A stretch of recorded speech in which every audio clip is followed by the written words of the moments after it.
3장 같이 읽겠습니다. 시작.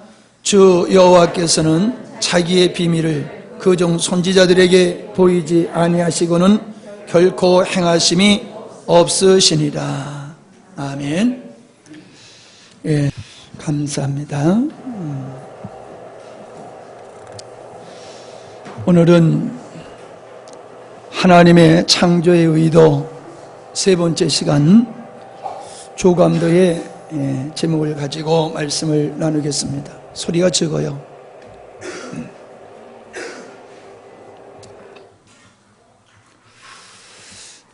우리가 기도 응답 받았다라고 하는 것,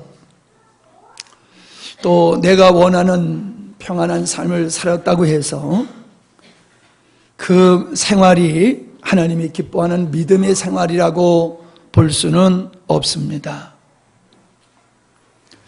우리는 하나님의 창조의 의도, 목적에 의해서 지음받고 구원받은 자이기 때문에 우리의 삶이 하나님의 창조의 의도에 어긋나는 삶을 살면은 아무리 세상에서 성공하고 출세했다 할지라도, 모든 사람이 부러워하는 삶을 살았다 할지라도 주님 앞에 섰을 때에는 불법을 행한 자야, 나는 너를 도무지 알지 못한다라고 하는 소리를 들을 수밖에 없다는 겁니다.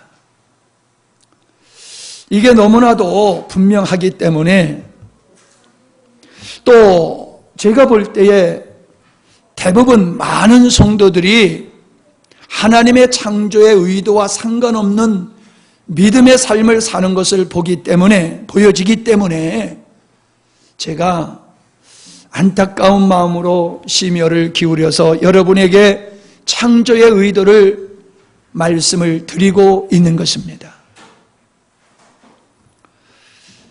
하나님의 말씀이 온전히 열려지고 하나님의 놀라운 은총 가운데 여러분이 후회 없는 인생을 살기 위해서는 오늘로서 하나님의 창조의 의도가, 하나님은 많은 아들들을 얻으시는 것이며 그 하나님의 아들들이 예수 그리스도를 닮아 하나님이 온전하신과 같이 온전케 되는 것임을 깨닫고, 야, 내 인생의 목적이 잘못됐구나, 이제는 구원받은 자로서 내가 하나님을 향하여 온전히 살아야 되겠구나 라고 하는 마음, 그 믿음의 결단이 있기를 바랍니다.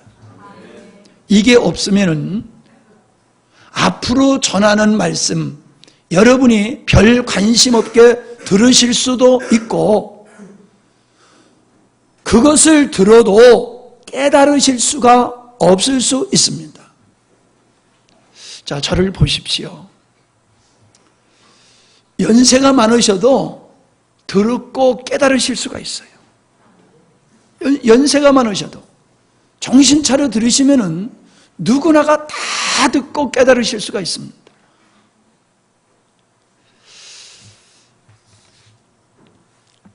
드라마를 보게 되면은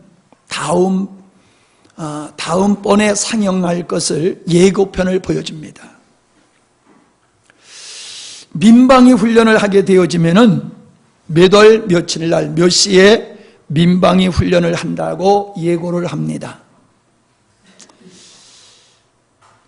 왜 그렇게 하느냐? 다음 방영될 것에 대한 기대를 갖게 하고 다음 방영될 것을 시청하도록 하기 위해서 예고편을 보여주는 것이죠. 민방위 훈련을 갑자기 하는 게 아니고 예지를 하게 되는 것은 민방위 훈련을 잘 받도록 하기 위하여 준비하도록 하는 것이 미리 예지하는 것입니다. 성지순례를 잘하는 방법은 내가 돌아볼 성지를 미리 동영상을 통해서나 사전에 지식을 알고 성지순례를 하면은 매우 유익한 성지순례를 하게 됩니다. 이와 같이 하나님께서 의도하신 일을 은밀하게 당신 홀로 스스로 그 일을 진행하시는 분이 아니라 미리 선지자들을 통하여서, 율법을 통하여서 예고하셔서 기대하도록 하고 준비하도록 하고 확신을 가지고 흔들리지 않는 믿음의 생활을 하기 위해서 그렇게 예지를 하시는 것입니다.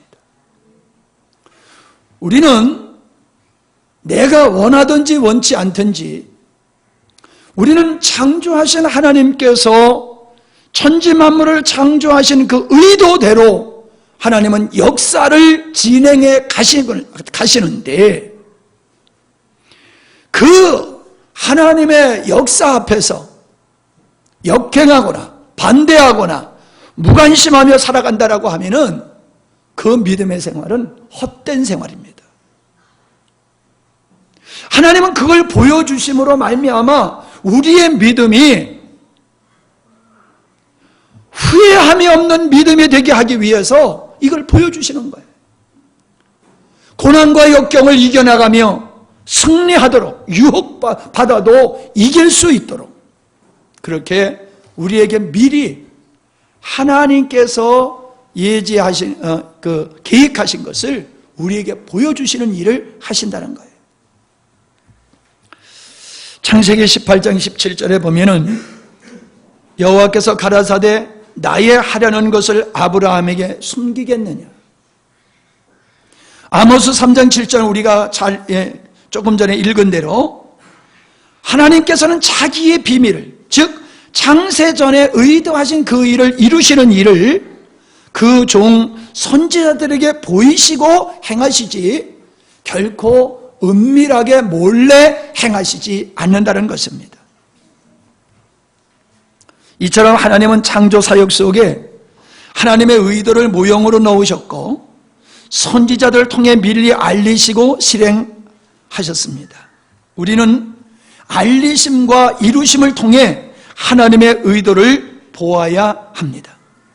성경 전체는 하나님의 나라, 하나님의 나라의 시작과 끝을 미리 조감도와 같이 우리에게 보여주심으로 기대하게 하고 준비케 하고 확신 있게 믿음의 삶을 살게 하시는 것을 깨달으시기를 바랍니다. 먼저 애원으로 본 하나님의 나라를 보겠습니다. 첫 번째, 아담을 지으심 속에 감추어진 하나님의 아들들을 얻는 그림이 있다라고 하는 것입니다. 이것을 우리가 수없이 살펴보았습니다. 창세기 1장 26절로 28절에 하나님의 형상대로 사람을 만드시는 이 첫 번째 인간을 창조하시는 사역 속에는 하나님을 닮은, 예수 그리스도를 닮은 그러한 아들들을 얻기를 원하시는 하나님의 의도가 담겨져 있습니다. 두 번째로는 하와를 지으심 속에 그리스도의 신부인 교회를 얻고자 하시는 것이 담겨져 있습니다. 아담을 잠들게 하신 후에 그의 갈빗대를 취하여서 여자를 만드셔서 둘이 한 몸이 되게 하신 것은 그리스도의 십자가를 통하여서 교회가 탄생하여 그리스도와 교회가 하나 되게 하시는 것에 대한 모형임을 볼 수가 있는 것입니다. 하나님께서 아브라함을 부르셔서 내가 너에게 복을 주고 복의 근원으로 삼겠다. 내가 너로 말미암아 땅의 모든 족속이 복을 받을 것이라고 하신 창세기 12장의 이 말씀도 아브라함을 통하여 이루어질 이스라엘, 그리고 그 이스라엘 속에서 예수님이 태어나시고 그 예수님의 십자가의 사건을 통하여 하나님의 뜻을 이루실 것에 대한 말씀을 주신 것입니다. 세 번째로는 아담이 범죄했을 때에 그 아담을 범죄케 했던 뱀을 저주하심 속에 예수님의 십자가 사건이 예고되어 있음을 볼 수가 있는 것입니다. 창세기 3장 15절에 내가 너로 여자와 원수가 되게 하고 너의 후손도 여자의 후손과 원수가 되게 하리니 여자의 후손은 네 머리를 상하게 할 것이요 너는 그의 발꿈치를 상하게 할 것이라 하신 이 말씀과 창세기 3장 21절에 여호와 하나님이 아담과 그 아내를 위하여 가죽옷을 지어 입히셨다라고 하시는데, 이 사건을 통하여 예수님의 십자가의 사건을 우리에게 보여주시고 있음을 알게 됩니다. 네 번째로는 율법과 선지자들로 예수님의 사역에 대한 것을 말씀해 주셨음을 볼 수 있습니다.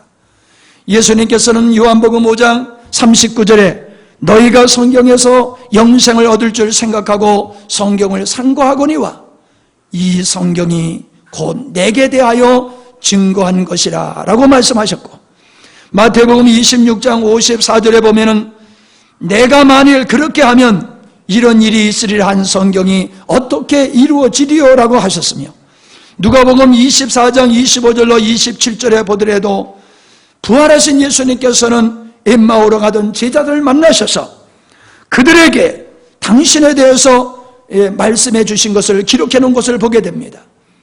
가라사대 미련하고 선지자들의 말한 모든 것을 마음에 더듬이는 자들이여, 그리스도가 이런 고난을 받고 자기의 영광에 들어가야 할 것이 아니냐 하시고, 이에 모세와 및 모든 선지자의 글을 시작하여 모든 성경에 쓴 바 자기에 관한 것을 자세히 설명하시니라 라고 하셨습니다.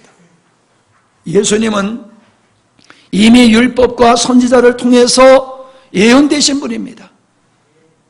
구약에서 예수님에 대한 예언은 340가지나 됩니다.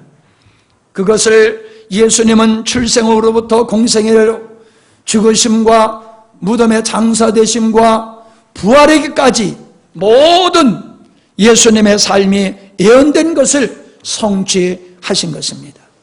다섯 번째로 성령에 임재하셔 하나님의 나라를 건설하실 것을 구약에서 선지자를 통하여 말씀을 하셨습니다. 예레미야서 31장 33절로 34절, 나 여호와가 말하노라.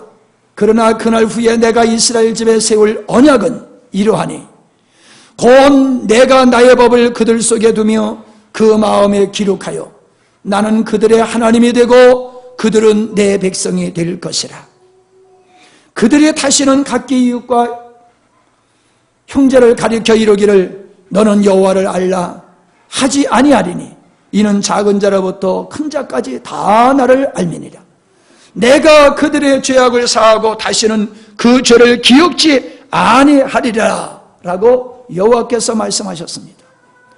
성령을 보내주신다는 언약, 그 성령을 보내주심으로 성도들의 마음속에 하나님의 나라가 이루어질 것을 말씀해주고 있음을 보게 되어집니다. 그들은 내 백성이 되고 나는 그의 하나님이 되리라.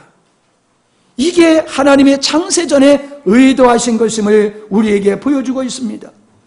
에스겔서 11장 19절로 20절에도, 에스겔서 36장 26절로 27절에도, 39장 29절에도, 이사야 32장 15절에 동일한 말씀들이 기록되어 있음을 볼 수가 있는 것입니다.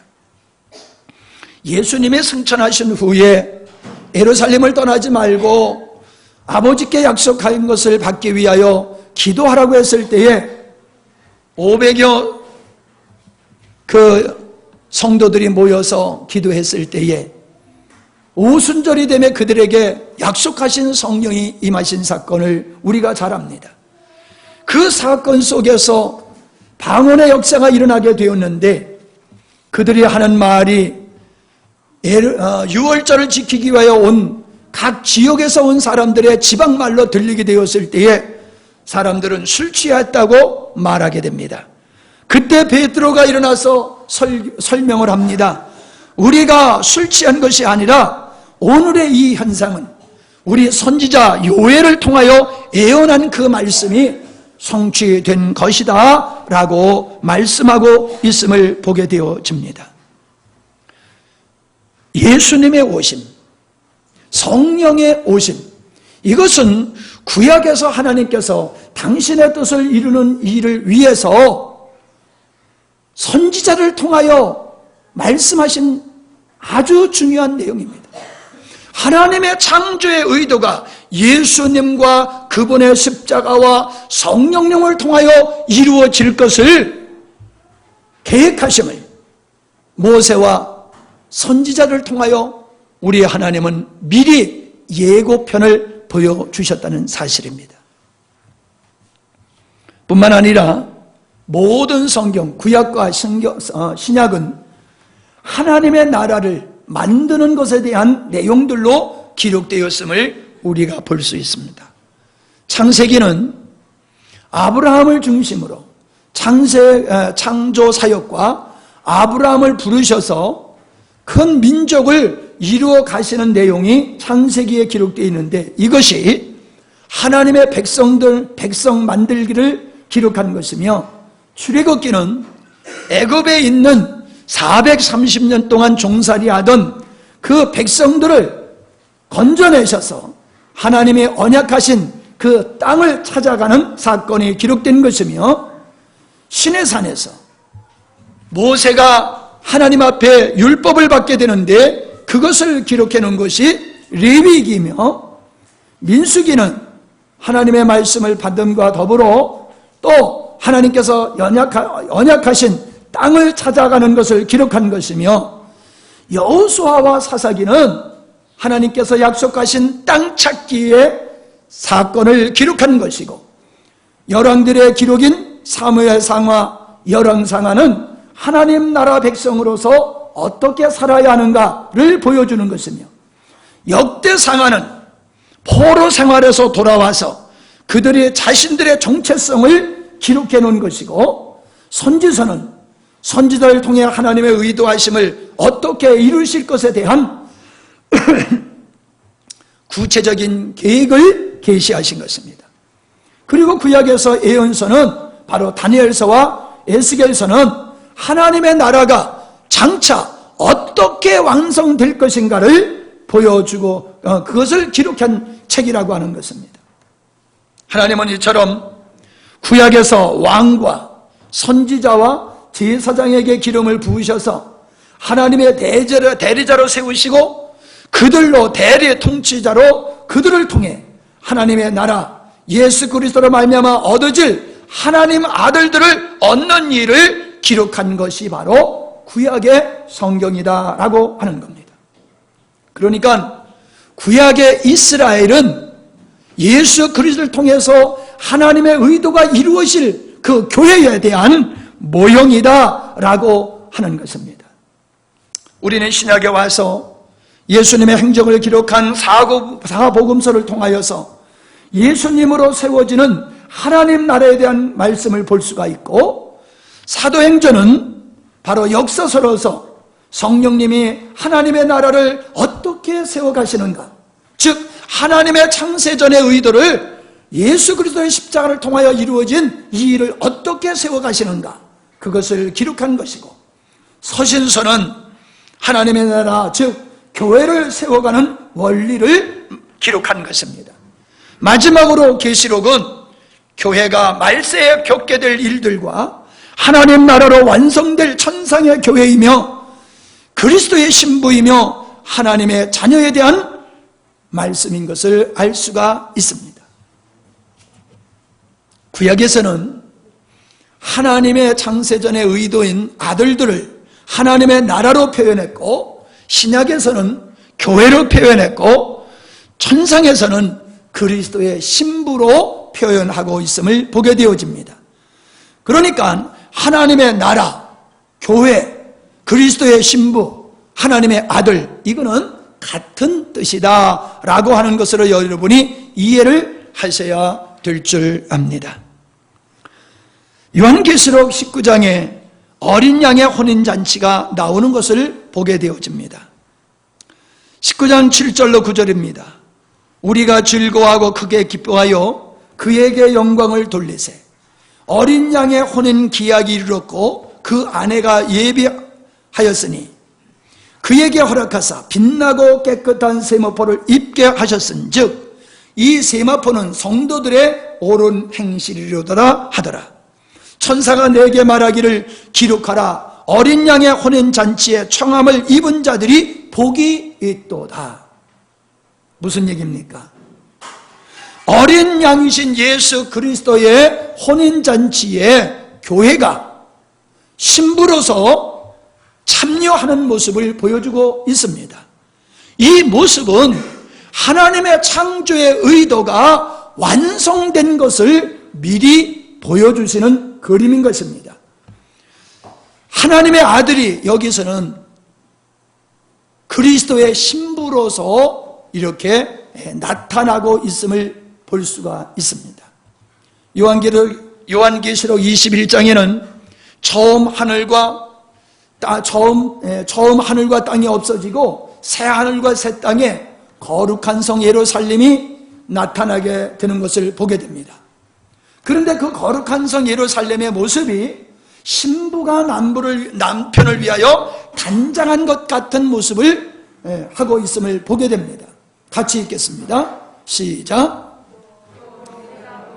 거룩한 성 새 예루살렘이 하나님께로부터 하늘에서 내려오니 그 예비한 것이 신부가 남편을 위하여 단장한 것 같더라. 9절입니다. 7 대접을 가지고 마지막 7 재앙을 담은 7 천사 중 하나가 나와서 내게 말하여 가로되 이리 오라. 내가 신부 곧 어린 양의 아내를 네게 보리라 하고. 아멘.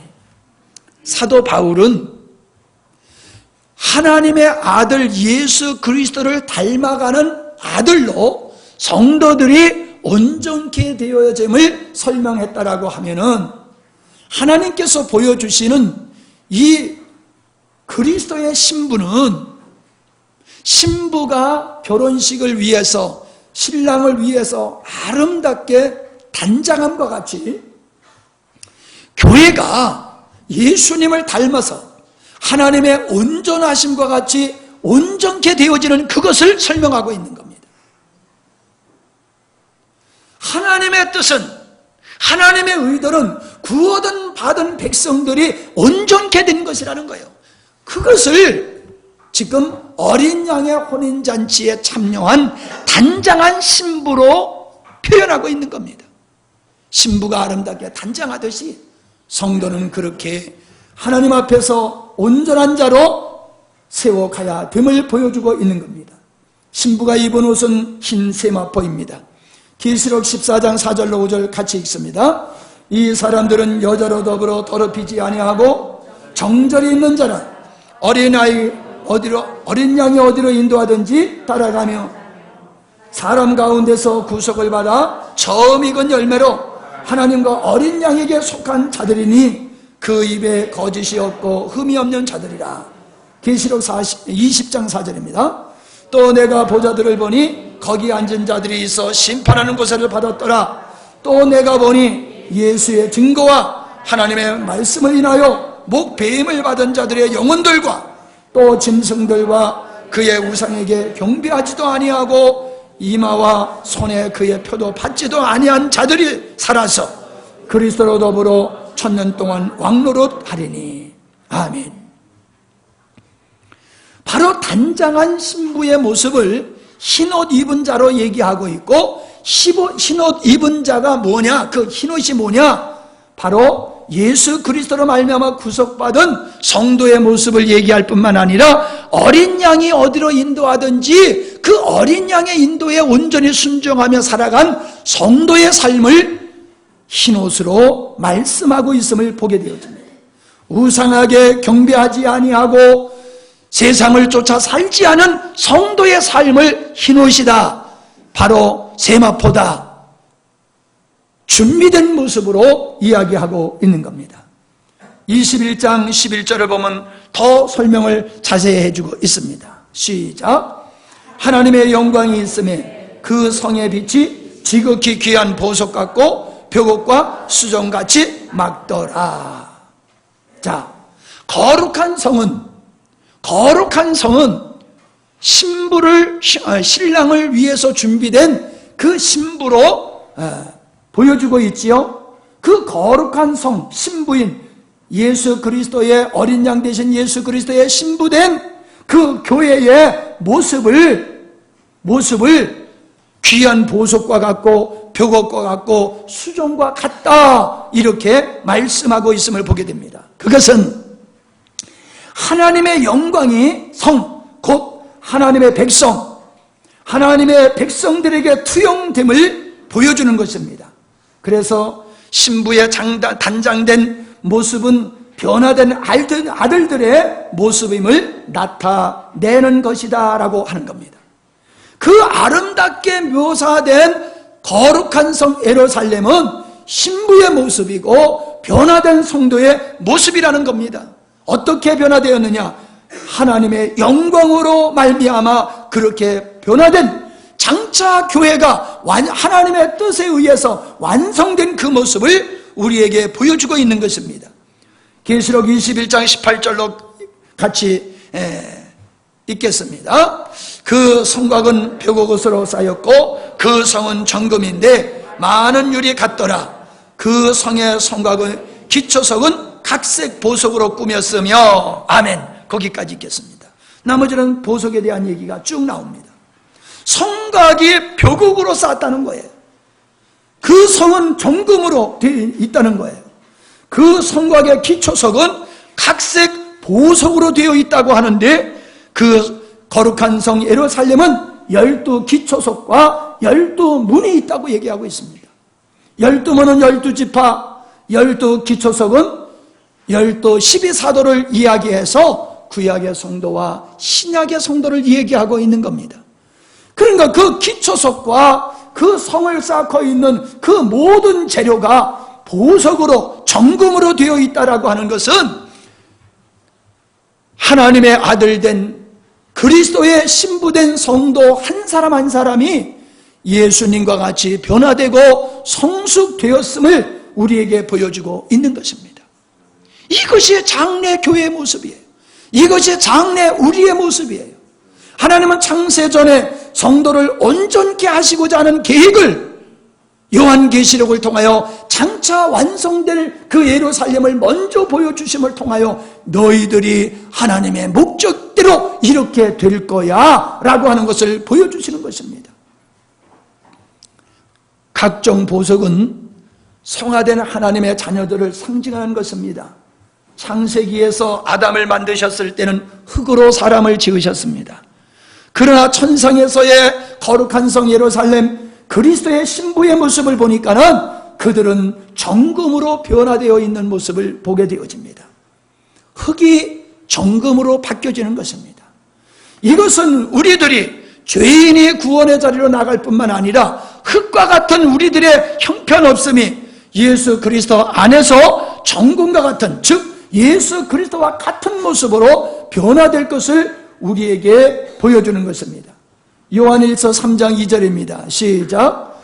사랑하는 자들아, 우리가 지금은 하나님의 자녀라. 장래에 어떻게 될 것은 아직 나타나지 아니하였으나 그가 나타나심이 되면 우리가 그와 같을 줄을 아는 것은 그에 계신 그대로 볼 것을 이남이니.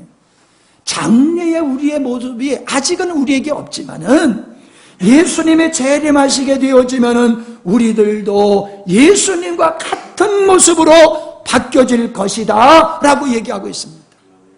여러분, 이것이 우리의 장래의 모습입니다. 여러분, 이것이 우리가 추구하여야 할 신앙의 목표가 되어야 되는 겁니다. 예수 믿고 천국 가는 게 목적이 아닙니다. 그게 목표가 아닙니다.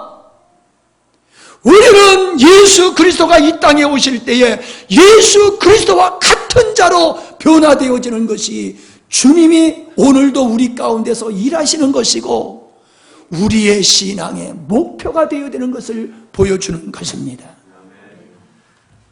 새 하늘과 새 땅에는 하나님과 영원한 하나됨을 볼 수 있습니다. 성 안의 성전이 내가 보지 못하였으니, 성 안의 성전을 내가 보지 못하였으니 이는 주 하나님 곧 전능하신 이와 및 어린 양이 그 성전이심이라. 그 성은 해나 달의 비침이 쓸데없으니 이는 하나님의 영광이 비치고 어린 양이 그 등이 되심이니라. 하나님의 나라 천상을 어떻게 표현하고 있느냐 하면은 하나님이 우리의 성전이 된다는 거예요. 하나님 그 전능하신 이와 어린 양이 성전이 되세요. 주님이 성전이 되세요. 그리고 그 성전에는 해와 달이 쓸 데가 없어요. 왜? 그 성전에 하나님의 영광이 충만하기 때문이다 라고 말씀하고 있습니다. 그러한 영광의 하나님과 성도가 온전히 연합을 이루어 완성된 것을 우리에게 보여주시는 것입니다. 그러므로 이 천상에 있는 성도들의 모습은 하나님과 온전한 연합을 이루어서 영원한 안식에 들어감을 보여주고 있습니다. 바로 그것은 하나님의 창조의 의도가 완성되어진 것임을 우리에게 보여주는 그림입니다. 우리가 이것을 사모해야 돼요. 그냥 천국 간다 하는 걸 사모하는 것이 아니라 천국에서 하나님과 온전히 연합하여 온전한 자가 되어지는 것, 그것을 우리가 사모하며 오늘도 이 땅에서 우리는 그렇게 힘써 살아가야 될 줄 믿습니다. 계시록 21장 3절로 5절을 같이 읽겠습니다. 시작.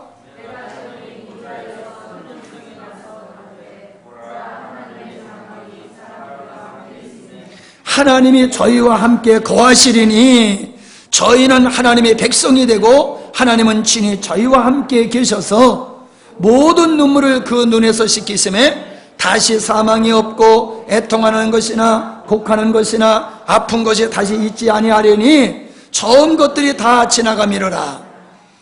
보좌에 앉으신 이가 가라사대 보라 내가 만물을 새롭게 하노라 하시고 또 가라사대 이 말은 진실하고 참되니 기록하라 하시고. 자, 여기 보세요.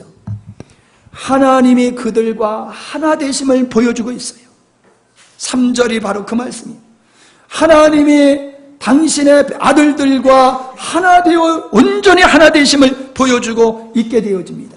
그때에 그 하나님의 아들들의, 저를 보세요, 하나님의 아들들의 눈에서 눈물을 씻기시고 사망이 없고 애통하고 곡하고 아픈 것이 없다라고 말씀하시는데, 이게 뭡니까? 치유의 사역이잖아요.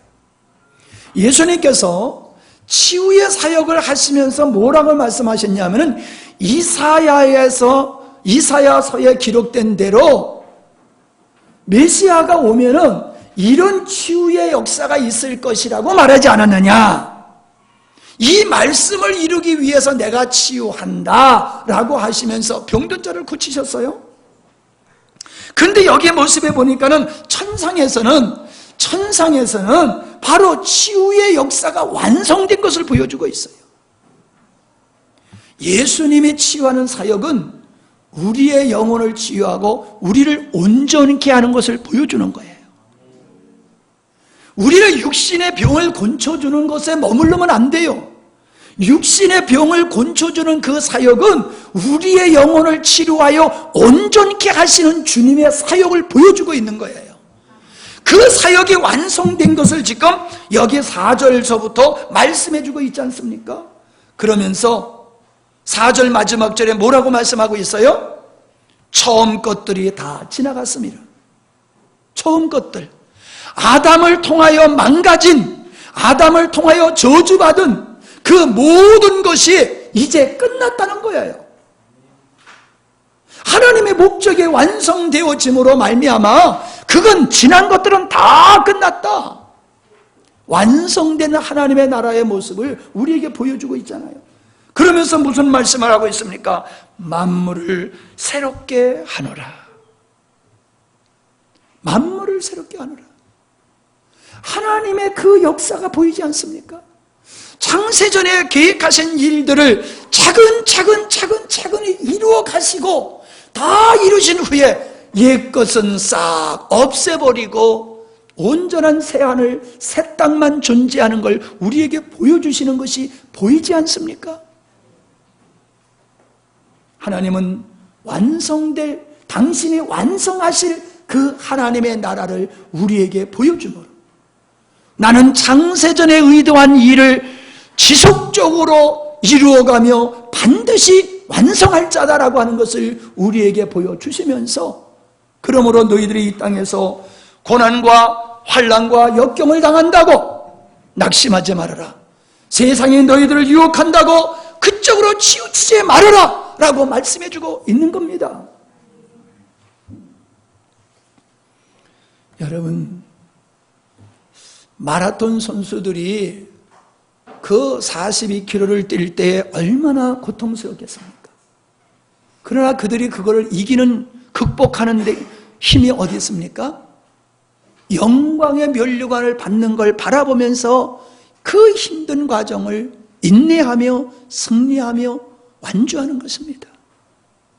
오늘 예수 믿는다는 이 성도들이 그 하나님께서 완성하실 그 새 예루살렘과 그 눈물을 씻기시고 치료하셔서 완벽하게 하시는 이 하나님의 완성된, 창조의 의사가 완성된 이것을 여러분이 보지 못하면은 예수 믿는 거 제대로 못 믿는 거예요. 오늘의 고난과 역경을 이기지 못하는 거예요. 아무리 힘들고 어려워도 그날이 우리에게 있음을 알면은 인내하는 겁니다.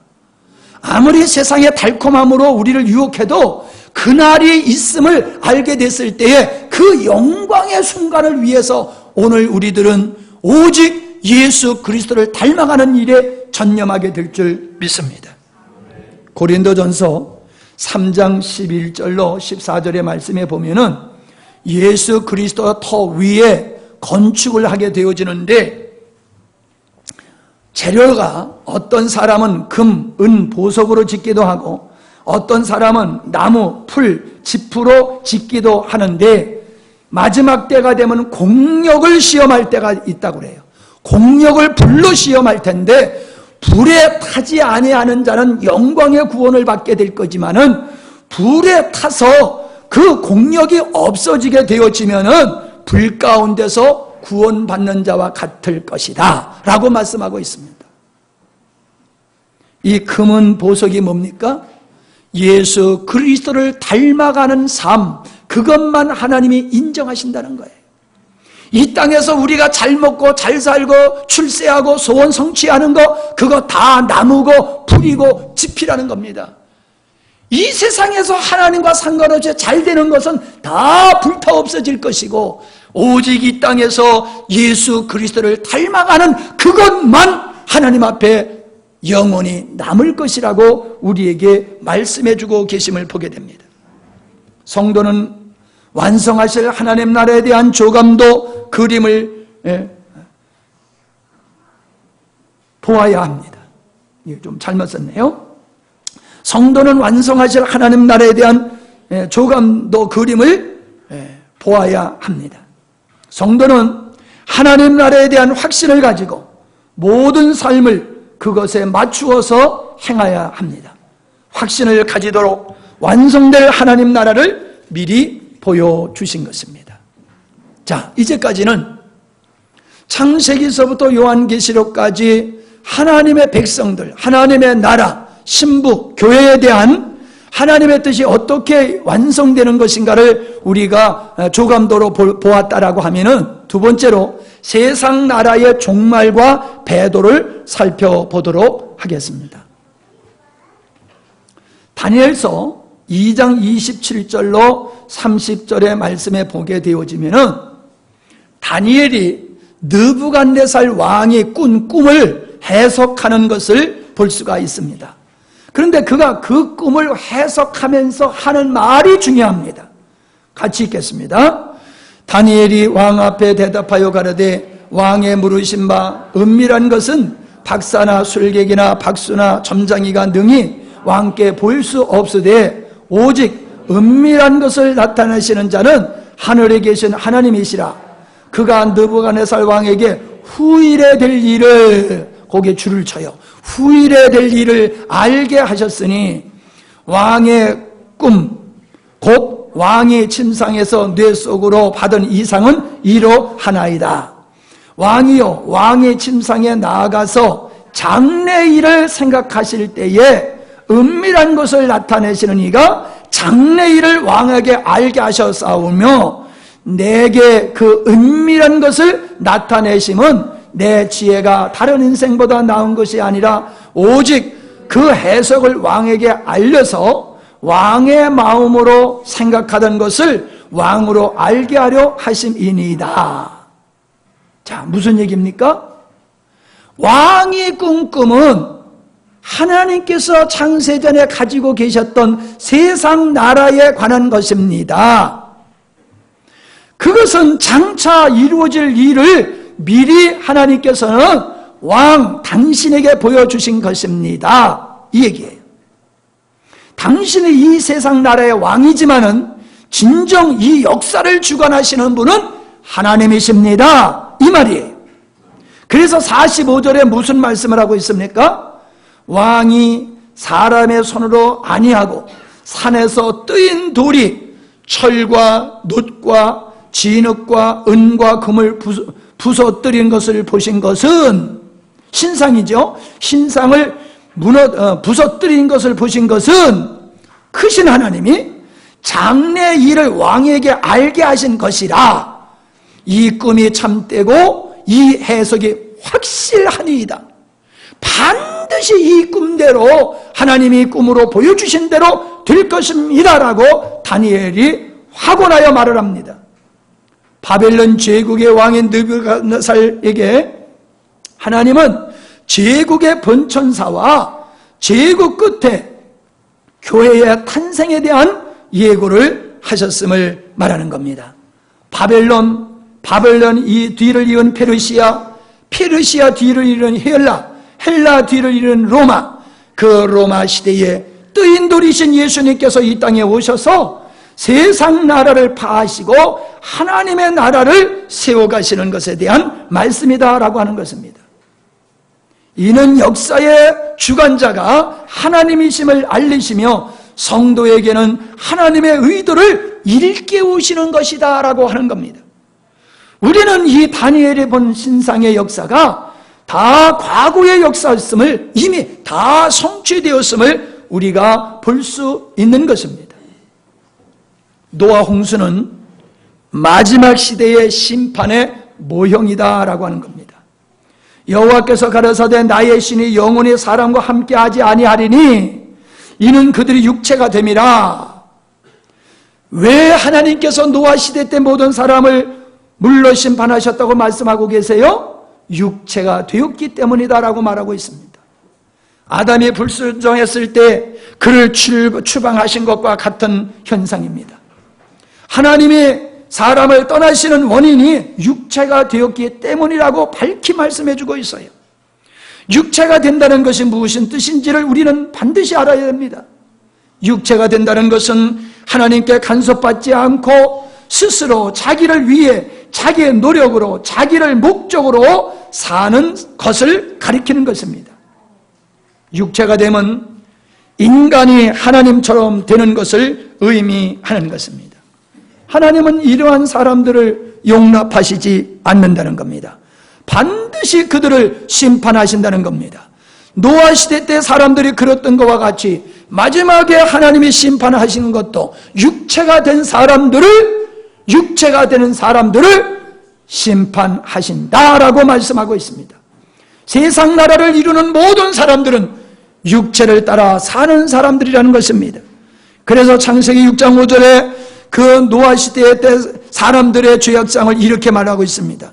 여호와께서 사람의 죄악이 세상의 관영함과 그 마음의 생각의 모든 계획이 항상 악할 뿌림을 보시고 13절에서는 하나님의 노아에게 이르시되 모든 혈육 있는 자의 강포가 땅에 가득하므로 그 끝날이 내 앞에 이르렀으니 내가 그들을 땅과 함께 멸하리라 라고 말씀하고 있습니다.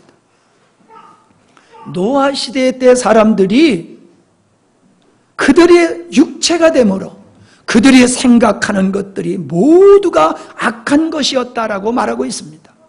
그것을 로마서 8장에 보면은 육신의 성향을 말씀해주고 있음을 보게 되어집니다. 육신의 생각은 사망이요 영의 생각은 생명과 평안이라. 육신의 생각은 하나님과 원수가 되나니 이는 하나님의 법에 굴복지 아니할 뿐 아니라 할 수도 없습니다. 무슨 얘기입니까?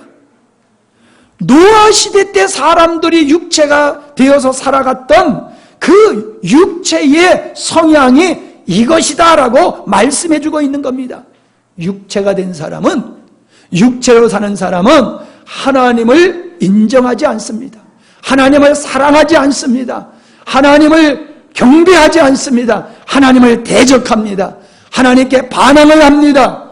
하나님을 거절합니다. 그게 육체를 따라 사는 사람의 모습입니다. 육체가 된 사람들이 추구하는 것은 하나님과 상관없는 일들이다 라고 하는 겁니다. 육체가 된 사람들은 추구하는 것이 하나님이 원하는 거룩함이 아니라 이 말씀이에요. 육체가 된 사람들은 오직 내가 잘 먹고 잘 사는 것밖에 없어요. 쾌락을 즐기면서 사는 것밖에 없어요. 그게 육체로 사는 사람들의 성향임을 우리에게 보여주고 있는 것입니다. 허나 세상 사람만 그렇습니까? 세상 사람들만 그렇다냐는 거예요. 오늘날 교인들도 오직 잘 먹고 잘 사는 데에 올인하고 있지 않냐는 거예요. 하나님의 창조의 의도를 이루신 그 예수님의 십자가를 무시해버리고 오늘도 성령이 우리 안에 오셔서 우리를 온전케 하시는 그 역사를 무시해버리고 하나님의 뜻과 상관없이 오늘날 성도들은 잘 먹고 잘 살고자 하는 일에 혈안되어 있지 않냐는 거예요. 주님은 분명히 말씀하셨습니다. 누가복음 17장에 말세에 어떤 일이 일어날 겁니까? 라고 물었을 때에 예수님은 노아 때를 끄집어서 말씀하십니다.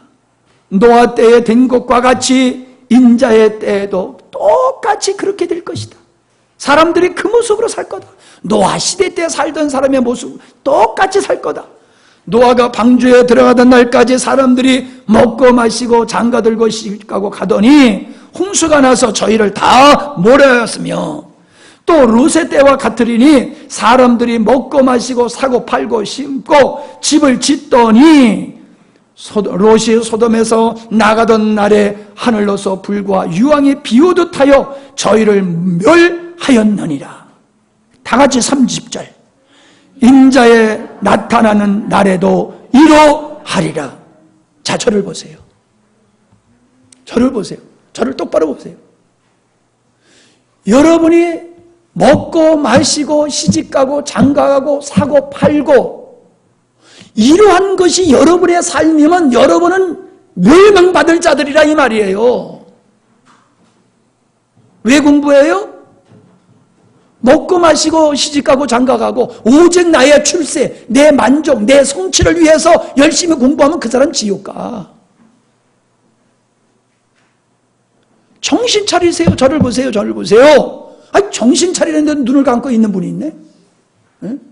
지원이가 눈을 딱 감고 아주 그냥 깊이 가셨어? 지원이는 내가 봐줄게. 다시 말씀드려요. 하나님이 노아 홍수 때 벌써 한 번 심판하심을 통해서 봐, 이 심판이 있었지. 물로 인류를 싹 심판했지. 똑같은 심판이 앞으로 있을 거야. 언제? 세상 마지막 때. 그래서 하나님의 백성들은 영원한 새하늘과 새 땅으로 가게 되지만은 하나님을 대적하고 하나님을 반항하고 하나님께 불순종하고 오직 자기를 목적으로 하고 살던 그들은 내가 노아 때와 같이 그들을 심판할 텐데 그들을 지옥불에 던질 거야. 이렇게 말씀하셨어요. 그 지옥불에 들어갈 사람이 누구라고요? 옆에 사람한테 얘기해요. 자, 말해요. 그 지옥불에 들어갈 사람이 누구라고요? 옆에 사람한테 얘기하려니까 왜 가만히 있어요? 얘기하세요. 이거는 확실히 짚고 넘어가야 되니까 그러는 거예요. 빨리 얘기하세요. 아니, 하라니까 가만히 웃고만. 아니, 이가훈 집사님 빨리 아들한테 얘기해요.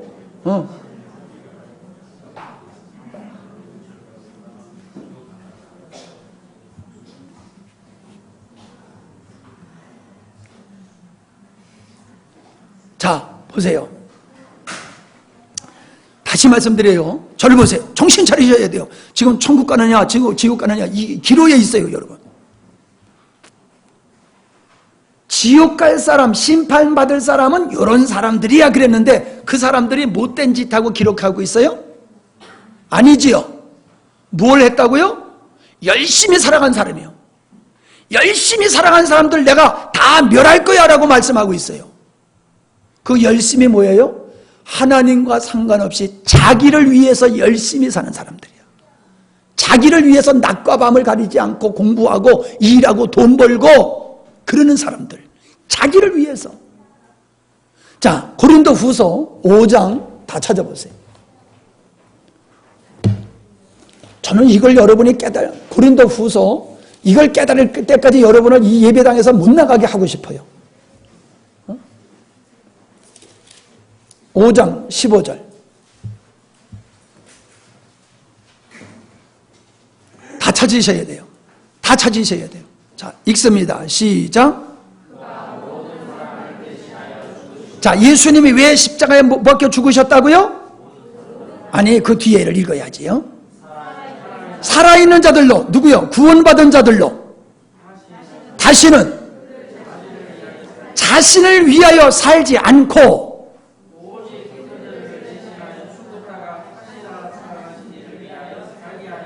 누구를 위해서? 한마디로 하면 예수님을 위해서 살게 하려고 너희들을 구원했다 이거예요. 자, 다시 저를 보세요. 구원받은 자의 구원받기 전의 삶은 어떻다는 거예요? 자신을 위해서 살았다는 거예요.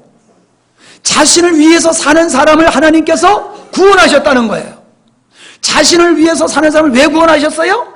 자신을 위해서 사는 사람은 지옥 갈 자이기 때문에. 그래서 자신을 위해서 살던 사람을 건져내서 어떻게?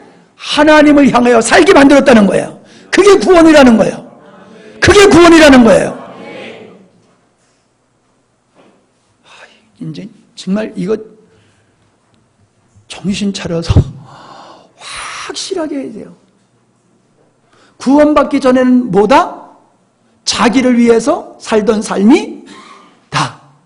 구원받기 전에 멸망의 삶, 하나님 앞에 멸망받은 자의, 멸망받을 자들의 삶은 뭐다? 자기를 위해서 사는 거다. 자기를 위해서 사는 거다. 구원하신 후에 구원받은 백성들을 어떻게 살게 하기 위함이다? 예수 그리스도 하나님을 위해서 살게 하기 위함이다. 그게 뭐다? 구원이다. 자, 옆에 사람한테 얘기해요. 옆에 사람한테 얘기하세요. 하세요. 이거 모르면 예수 안 믿는 거예요. 지옥 가. 이거 모르면 반드시 알아야 돼요. 내가 마음에 안 드는 사람 나와서 하라고 그럴 거예요. 에?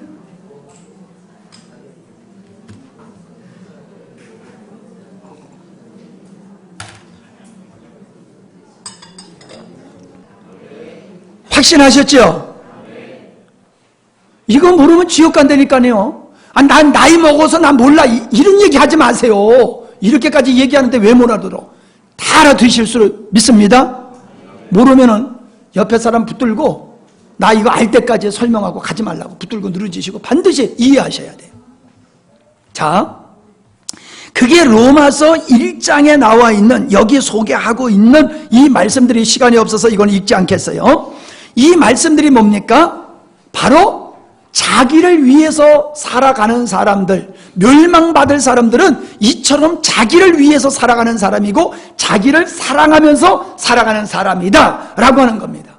한마디로 얘기하면은 자기를 사랑하고 쾌락을 추구하고 경건을 거절하고 하나님 예배하는 것을, 하나님을 거절하는 사람들, 그게 육체가 된 사람들의 특징이다 라고 말씀하고 있는 겁니다. 이 말씀은 하나님을 부정하는 사람들의 삶을 보여주고 있습니다. 가인의 불의의 사상과 삶이 마지막 시대에 세상 사조가 되었음을 보여주시는 것입니다.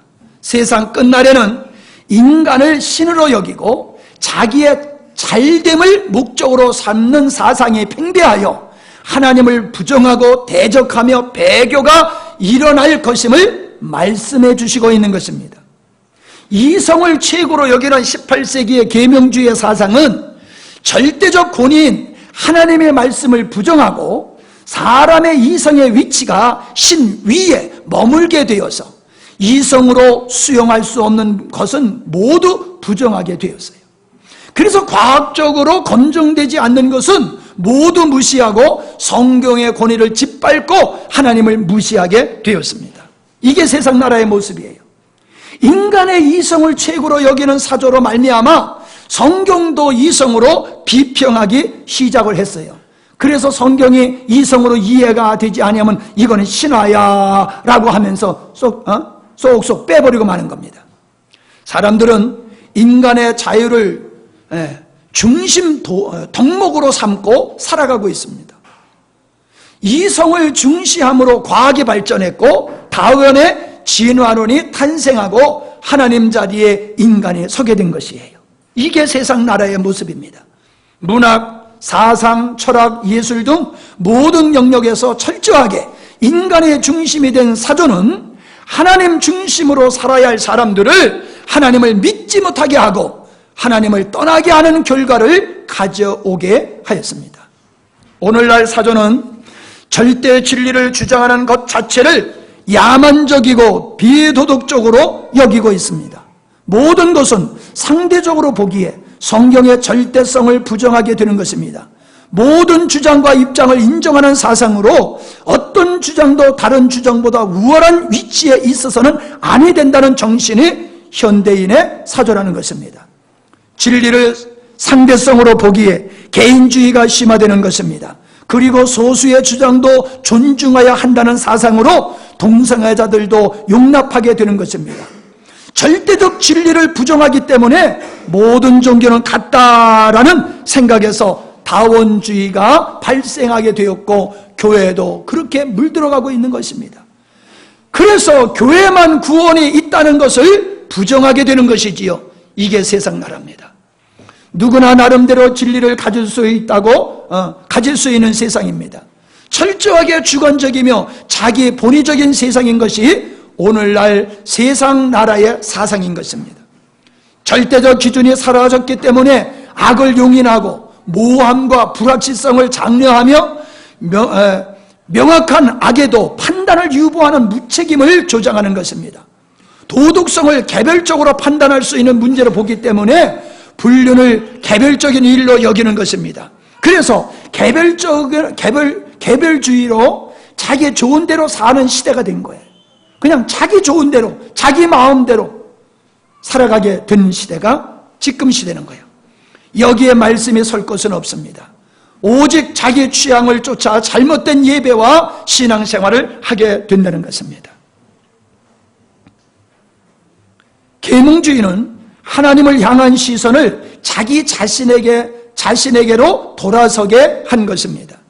그래서 자기 사랑, 자기 몰입, 자존감 높이기, 긍정적인 자아상을 높이는 것이 현대인들의 사조가 된 것입니다. 인간의 문제는 내면에 있다고 보기 때문에 심리학으로 치유하는 내적 치유가 유행하게 된 것입니다. 바로 성령의 자리를 심리학이 대신하고 있는 것입니다. 18세기 이전에는 종교를 당연시하였으나 현대인의 사조에는 하나님이 없습니다. 오직 인간만이 있을 뿐입니다. 그래서 자아숭배 사상이 지배하는 시대에 우리가 살고 있는 것입니다. 저를 보세요. 이미 이러한 사상, 하나님이 계시고 하나님 말씀에 대한 절대적인 권리, 절대적인 그 권위를 부정하는 사람에게 하나님의 말씀이 들어가겠어요?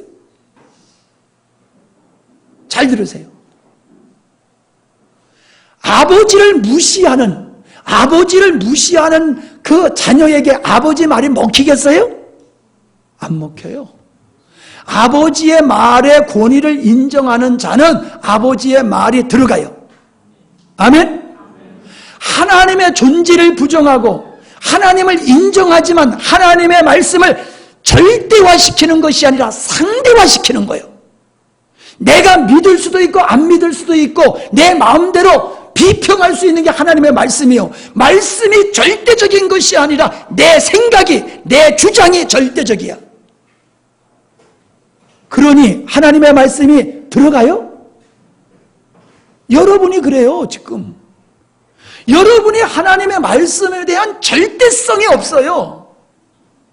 그러니까 내가 믿고 싶으면 믿고, 아멘하고 싶으면 안 하고, 아멘하고, 아멘하기 싫으면 안 하는 거야. 즉, 순종하고 싶으면 순종하고, 하기 싫으면 안 하는 거야. 왜? 내가 주인이야, 내가 주인. 하나님이 주가 아니라 내가 주가 되다 보니까 하나님이 싫고, 하나님이 싫으니까 그 하나님의 말씀을 내 마음대로 그냥 거절하는 거예요. 저는 이런 말씀들을 연구하고 책을 보고 하면서 느끼는 게 바로 그거예요. 이야, 오늘날 예수 믿는 사람들도 이 생각이 세상 사조화되어 있구나. 절대적인 게 없어. 오늘날 청소년들, 젊은이들에게 절대적인 게 없어요. 그러니까 자 보세요. 결혼은 남녀가 하는 게 맞지요? 그게 절대적이지요? 아니, 대답을 해요. 물어보면 결혼은 남녀가 하는 게 맞지요? 그게 절대적인 거지요? 근데 이게 무너졌어요. 남녀가 결혼하는 게 아니야. 여자끼리 결혼하고 남자끼리 결혼할 수 있어. 이게 절대성을 부정한 시대의 사조에 의해서 이러한 일들이 벌어지는 거예요. 개인주의.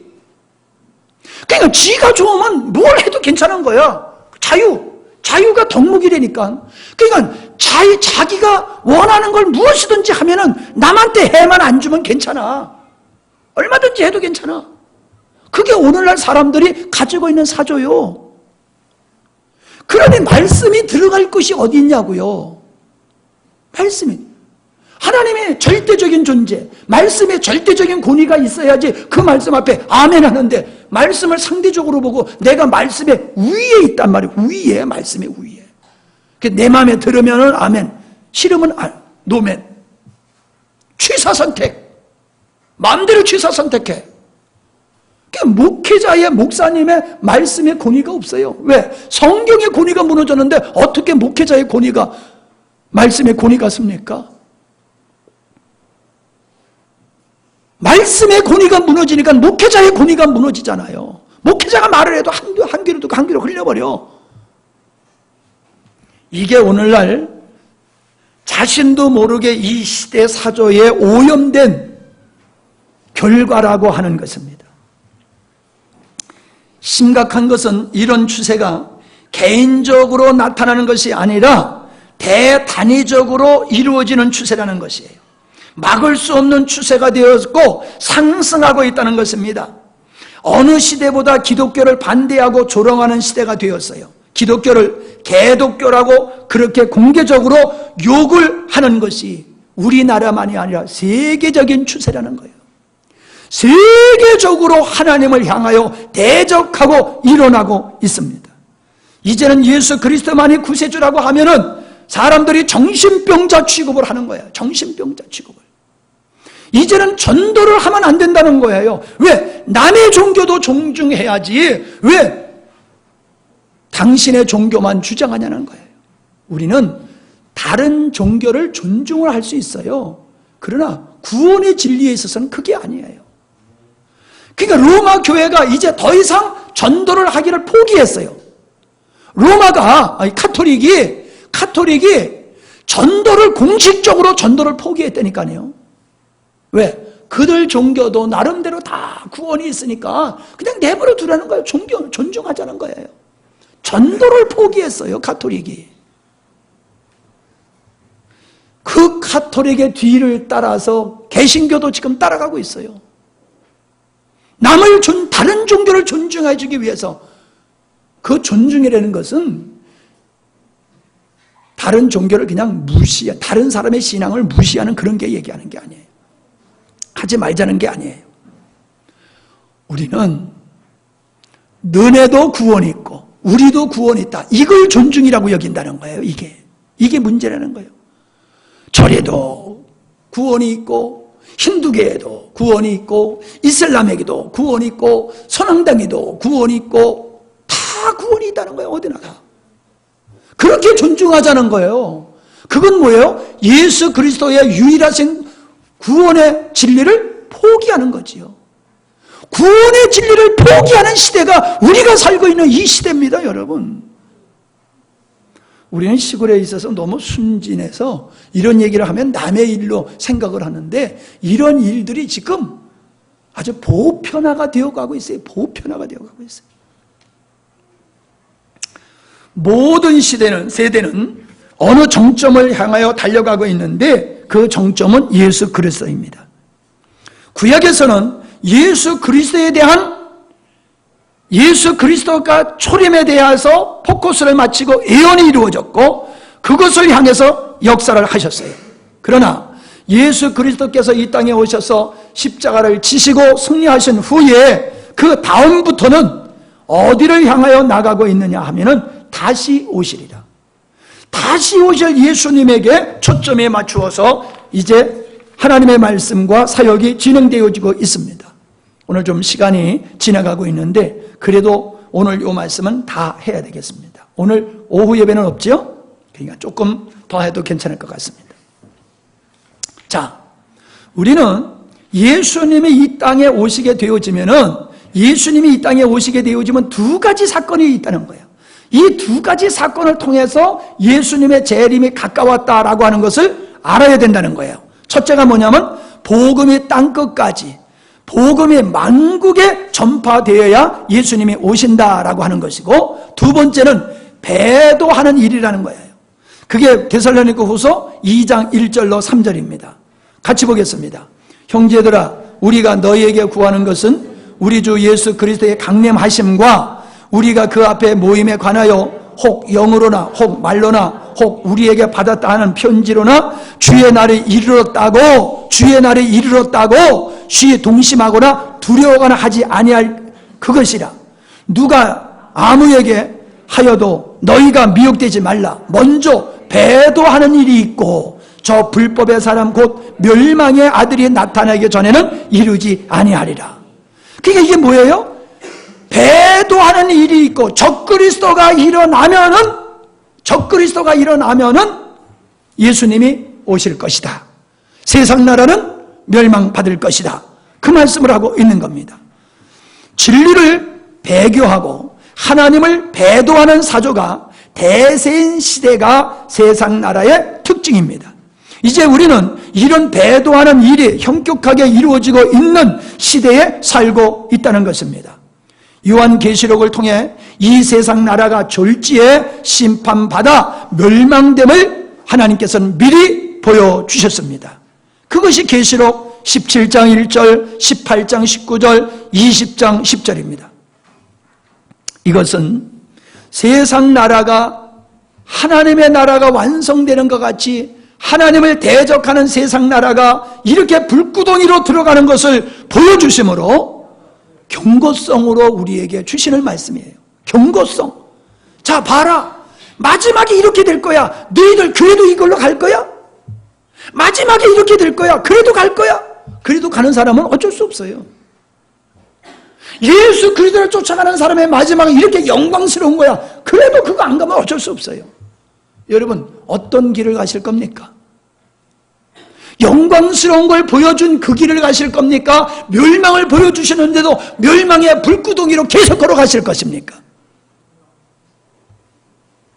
하나님은 이처럼 하나님의 나라의 완성과 세상 나라의 마지막을 우리에게 뚜렷이 보여주심으로써 하나님의 창조의 의도를 주감도로 우리에게 보여주시는 것입니다.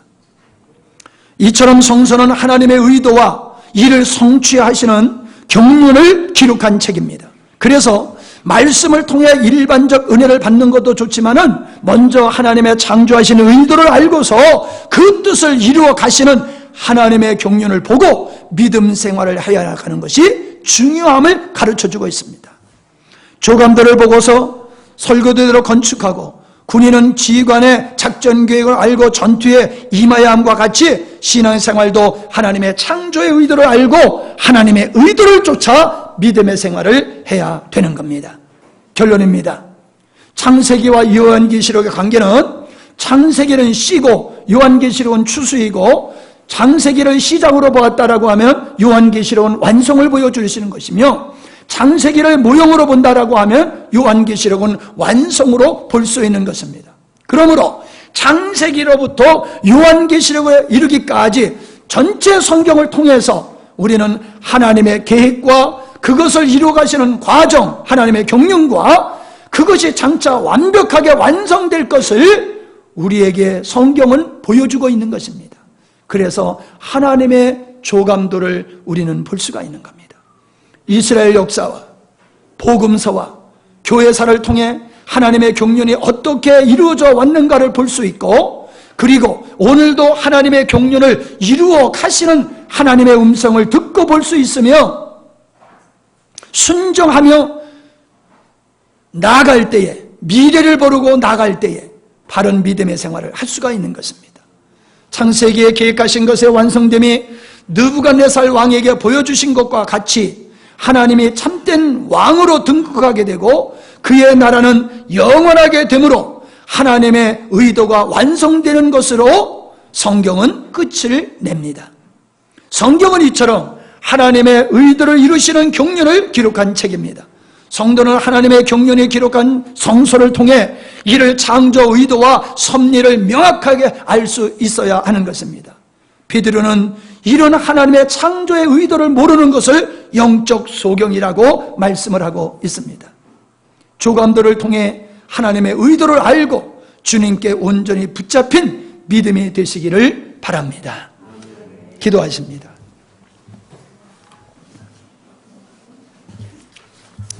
아이고, 설교 다 끝났구나. 그렇게 안도하는 시간이 되면 안 됩니다. 자, 우리 눈을 감으시고 기도하시면서 그냥 앞으로만 전진해 나가지 맙시다. 자신에게 물어보세요. 자신에게 물어보세요. 여러분이 예수님을 믿고 구원받은 사람이라고 하면은 이제 여러분은 자신을 위해서 더 이상 살면 안 됩니다. 다시 질문합니다. 예수님을 믿고 구원받았다고 하시는 여러분들이 자신을 위해서 살고 있다라고 하면 여러분의 믿음은 가짜입니다. 다시 말씀드립니다. 가짜입니다. 분명히 성경은 자기를 위해서 살던 사람을 하나님을 향하여 살도록 우리를 구원하셨다라고 말씀을 하고 있습니다. 구원은 지옥 갈 사람을 천국에 이끌어가는 것을 넘어서서 자기를 위해 살던 사람을 하나님을 위해서 사는 사람으로 건져내는 것이 구원입니다. 구원받았다고 하면서 여전히 자기를 위해서 살고 하나님의 의도하신 거룩함에 무관심하고 오직 땅의 것 잘 먹고 잘 사는 것에만 여러분이 혈연되어 살아간다라고 하면 여러분의 구원은 의심해야 됩니다. 의심해야 됩니다. 분명히 말씀드립니다. 의심받아 마땅합니다. 그런 분이 있으면 오늘 이 시간에 돌이키십시오. 진정 여러분이 예수님을 구세주로 믿는다라고 하면은 여러분은 이제 자기를 위해서 살아서는 안 됩니다. 하나님을 향하여 살아야 됩니다. 거룩함을 쫓아 살아셔야 됩니다. 그것이 여러분이 구원받은 증거입니다. 하나님 아버지, 안타까운 마음으로 말씀을 전했습니다. 구원이 무언지도 모르고 예수 믿다가 구원 받은 줄 알다가 지옥 가는 자가 너무나 많을 것 같습니다. 구원이 무언지를 오늘 이 시간에 뚜렷하게 주님 우리에게 보여주셨고 하나님의 창조의 의도가 어떻게 완성되어지는 것인가, 그래서 세상 나라의 마지막의 멸망과 하나님 나라의 영광을 우리에게 주님이 보여주시며 오직 주님을 향하여 살고 주님과 같이 온전한 삶을 추구하기를 우리에게 말씀해 주셨음을 나누었습니다. 오늘 이 자리에서 말씀을 듣는 우리 성도들이나 방송을 통해서 듣는 성도들이나 오늘 이 자리에 나오지 못한 성도들이나 정말로 하나님이 구원하신 백성들은 이제 자신을 위해서 사는 자리에서 하나님을 향하여 살고 온전케 되어지는 일에 매진케 하여 주시옵소서. 주님 앞에 맡기옵고 예수님의 이름으로 기도하옵나이다. 아멘.